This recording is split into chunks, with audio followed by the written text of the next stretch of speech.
They say memories shape who we are. But what if you could choose which ones to forget?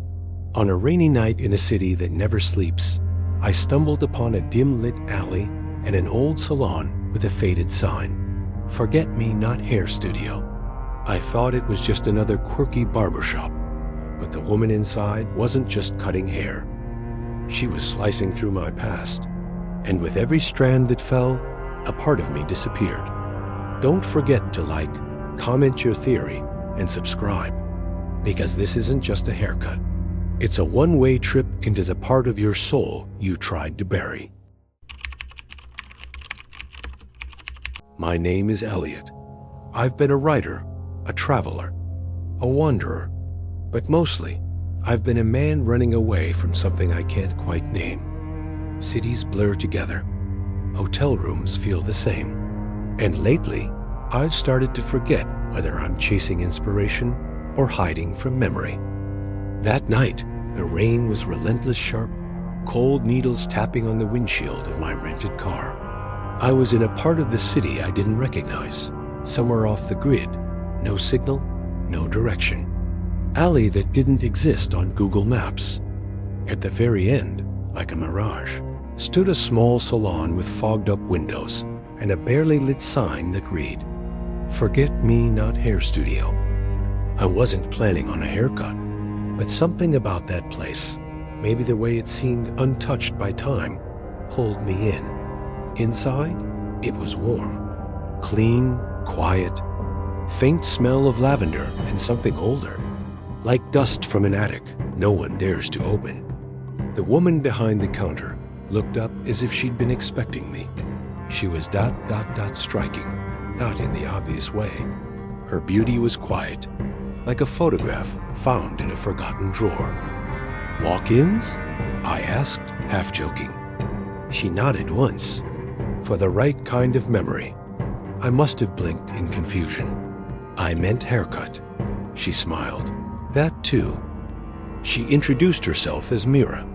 No last name, no small talk, just a motion toward the antique barber chair in the middle of the room.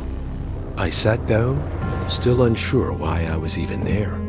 But before I could say another word, she gently draped the cape over me, adjusted the mirror, and whispered, "Tell me what you'd like to forget." I laughed nervously. "Is that a new package deal?" But her eyes stayed serious. Some people come for the style. Others come for release. Maybe it was the lighting, or the rain outside, or the fact that I hadn't spoken to anyone in days. But I answered. I told her about Maya, about the breakup that didn't end clean, about the words I should have said, and the ones I should have swallowed, and about how every day since felt like a movie stuck on the same scene. She nodded slowly, then began to cut. It was gentle, rhythmic, almost hypnotic. Each snip echoed deeper than it should have. And in the mirror, I swear, I started to see things that weren't there before. My apartment from 5 years ago, her face at the airport, a beach I'd forgotten we even visited. Each strand of hair that fell to the floor took something with it. And suddenly, it felt easier to breathe. But then the chair began to feel heavier, like I couldn't move. My body was still, but my mind was slipping, drifting into fragments. I tried to speak, but the words came out slow, like underwater.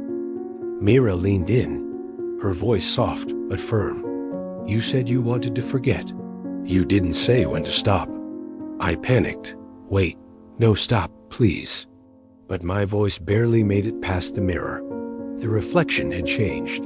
It wasn't me anymore. It was someone older, familiar but wrong. And Mira ... She wasn't holding scissors anymore. She was holding a key made of hair. She turned it in the air, and I swear I heard a door open somewhere behind the walls, and everything went black. When I woke up, I was in my car, parked in front of an abandoned lot. No salon, no lights, just empty space where something should have been. My phone buzzed with signal again. 47 missed calls. mostly from numbers I didn't know. One of them said Mira, but I had no contacts saved under that name. And when I looked in the rearview mirror, I didn't recognize the man staring back at me. He smiled. I didn't. They say time heals all wounds, but what if it only buries them? And what if someone or something knew exactly how to dig them back up? If you ever find yourself in a forgotten alley on a rainy night and the sign says, "Forget me not," ask yourself, what are you really willing to forget?